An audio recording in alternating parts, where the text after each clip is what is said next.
All right, so let's get into it. Today we're diving deep into some pretty heavy stuff. China's grand strategy. It's a hot topic right now, and for good reason. We've got a ton of material to sift through. But I really want to dig into Rush Doshi's book, The Long Game. Are you familiar with that one? Oh, yeah, absolutely. Doshi's work is fantastic. Really lays out how China's approach to global power has shifted over time. Moving away from that keep a low profile strategy to something way more assertive and ambitious. Yeah, and that's what's kind of freaking everyone out, right? It's not Yeah, just about China rising. It's about them aiming to actually replace the U.S. as the top dog. And what's interesting is Doshi points out that this didn't just happen overnight. He talks about this trifecta of events in the late 80s and early 90s that basically flipped the script for China's leadership. totally. Those three events, Tiananmen Square in '89, then the Soviet Union collapsing in '91, and right after that, the first Gulf War, all in that short span, really shook things up in Beijing, forced them to completely rethink their approach to global affairs. It's wild how those events, each so different, kind of created this perfect storm that pushed China in a new direction. Let's break down this trifecta a bit. What were the specific lessons that the Chinese leadership took away from each one? Well, Tiananmen was a harsh lesson about their vulnerability to the West.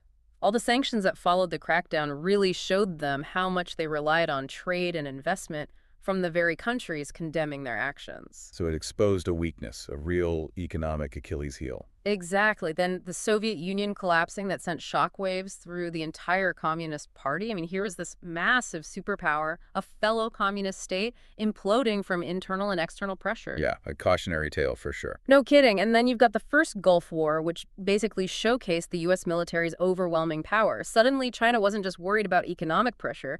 They were facing the possibility of going up against a military force that was technologically way ahead of them. It's like each event built on the anxiety of the one before, leading to this deep sense of strategic vulnerability, and I guess that's what sparked this new grand strategy. Right. They realized that just trying to blunt U.S. power, basically playing defense, wasn't going to cut it. They needed to switch gears and start building, actively creating a regional order that was better for them, and eventually taking on the U.S. for global dominance. Okay, so we've got this shift from blunting to building, but here's where I get a little lost. Wasn't Deng Xiaoping's famous saying, hide your strength, bide your time, still a big deal back then? How did that fit with this new, more assertive approach? Yeah, that's a good question. Deng's philosophy was still influential, but the focus changed. They weren't ditching the hide and bide idea completely, but they were applying it to new goals. Think of it like this. They were still biding their time, but using that time to get stronger and more influential, all while pretending to be all about peaceful development. So kind of like that old Chinese story of King Gujian playing the victim but secretly plotting his revenge, except in this case the revenge is like world domination. Haha. That's a pretty dramatic way to put it, but there's some truth to that analogy. They were playing the long game, laying the groundwork to challenge the world order, but doing it strategically, avoiding any big fights while they quietly built up their power. And this is where it gets really interesting because this is where the theory becomes reality. What were some of the actual steps China took to put this building strategy into action? Was it all about military power, or did it involve other stuff too? Oh, it was a multi-pronged approach for sure. But the military side is a good place to start because that's where some of the biggest changes happen early on. They focused on what's called sea denial. Okay, sea denial. What does that even mean, like in real world terms? Basically, it's about making it super hard for the U.S. Navy to operate freely in the waters around China. Not necessarily about defeating them outright, at least not yet, but more about making it risky and costly for the U.S. to get involved in any conflicts in the region. It's like a deterrent, make them think twice before messing around near China's backyard. Exactly. And to do this, they developed all sorts of what they call assassin's mace weapons. Pretty intense, right? Yeah, that name kind of gives me chills. Makes it sound like they're planning some super precise surgical strikes. So how would these weapons actually be used in a fight? What makes them so scary? Well, think about it. The U.S. Navy relies heavily on those giant aircraft carriers to project power around the world. These carriers are super advanced, but they're not invincible. And China has been working for decades to create weapons that can take them out. So instead of trying to match the U.S. carrier for carrier, they're going for the knockout punch if a conflict breaks out. You got one example is the DF-21D anti-ship ballistic missile.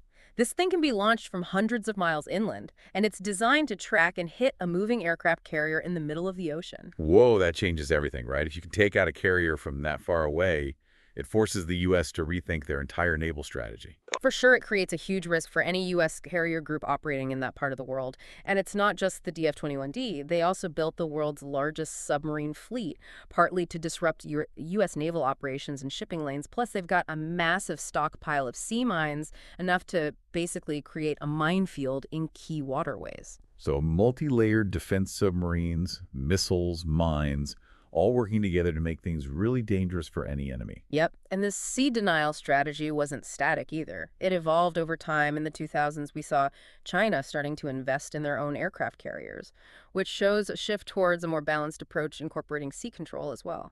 Interesting. So from keeping the U.S. out to eventually projecting their own power further away. Exactly. As their economy grew, they had the cash to invest in these fancy and expensive military toys, but it also reflects their growing ambition. They weren't happy just securing their own neighborhood. They wanted to flex their muscles in the Indian Ocean, the Pacific, and eventually the whole world. And aircraft carriers, those are symbols of global power and ambition. It's like they were playing chess, protecting their king first, then developing their pieces, and now they're ready to launch their own attack. But this long game wasn't limited to the military, was it? They were making moves in the political and economic spheres too. What about their political playbook? How did they use that to gain influence and shape the regional order? One key tactic was what they called peripheral diplomacy, basically trying to reassure their neighbors that China's rise wasn't a threat, while also stopping them from getting too cozy with the United States. Sounds tricky. How did they pull that off? Was it just talk, or did they back it up with action? It was a mix of both. Lots of diplomatic visits, emphasizing shared economic interests and cultural ties.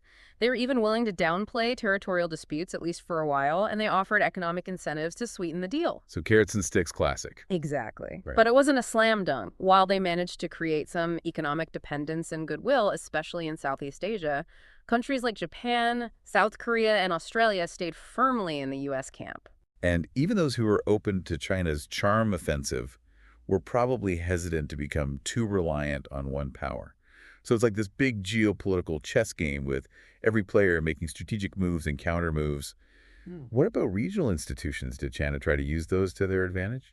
They did. They had this clever two-pronged approach when it came to regional institutions. So they joined existing ones like APEC and ASEAN. Right. Yeah. But then they would try to stall their effectiveness I see. or reshape the norms, to kind of limit U.S. influence. Freaky. Yeah, it was subtle but effective. It let them be part of the club, but also stopped those institutions from being used against them. Makes sense. And at the same time, they were building their own separate institutions where they could call the shots. So like a backup plan if the original system gets too hostile or doesn't play ball. Exactly. And the Asian Infrastructure Investment Bank, or AIIB, that's a perfect example. Oh, yeah, the AIIB. I know it's a big deal, but I'm a bit fuzzy on the details. What's the deal with that, and how does it fit into China's overall strategy? Think of it like a rival to the World Bank, but with a Chinese twist. It lets them fund infrastructure projects all over Asia and even beyond, but using their own rules and priorities. So it gives them a lot of leverage, especially with developing countries who need the investment but might get ignored by those traditional Western institutions.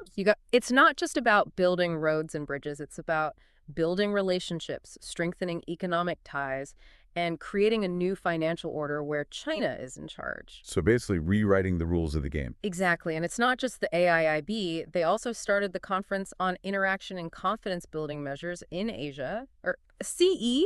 That's a mouthful. I know, right? See. Yeah, it's a platform for them to promote their own vision of regional security. So it's a multi-level strategy, building influence economically, politically, and in terms of security all at the same time. Starting to sound like a blueprint for a whole new world order with China at the top. But we can't forget about their economic weapons. They've been building those up too. That's a big part of their strategy.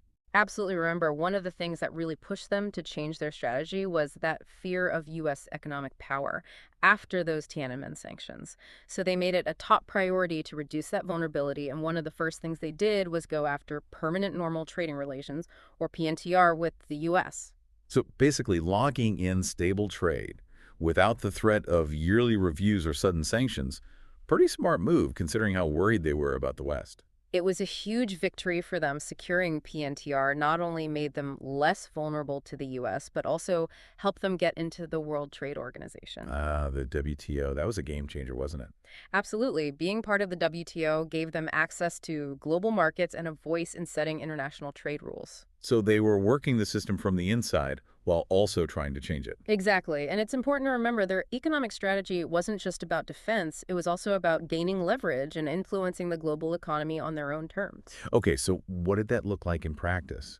What were some of the things they did to boost their economic power? One of the biggest moves was trying to break free from the US dollar. They started encouraging the use of the renminbi for international trade and setting up alternative financial institutions like, I talked about the AIIB. Right, so chipping away at the dollar's dominance and creating a more multipolar financial system where they have more say. Exactly. And then there's the Belt and Road Initiative, or BRI, that massive infrastructure project that spans across continents. Oh yeah, the BRI, that's the one with all the ports and railways and pipelines. Yeah. Right? People call it the biggest infrastructure project ever. It's hard to even imagine how huge it is. It's mind-blowing, and while they say it's just about economic development, there's no doubt it's also a geopolitical power play. It gives them access to resources, and markets strengthens their political ties with other countries and even expands their military reach. So it's not just about building stuff, it's about projecting power, securing their interests, and reshaping the geopolitical map. Exactly. It's a long-term investment in their global influence, and it could pay off big time if they're right. And all of this leads to a big question. What's next for China? Where do they go from here? What's the ultimate goal of this grand strategy they've been working on for decades? Well, China believes we're in this period of great changes unseen in a century, Yeah. with the U.S. supposedly declining and these new global powers emerging. So they think it's their moment. Yeah, they see this as a huge opportunity to reshape the world order, make it work better for them and their values. Also aiming for global leadership, basically. But how are they going to do it? What's the plan?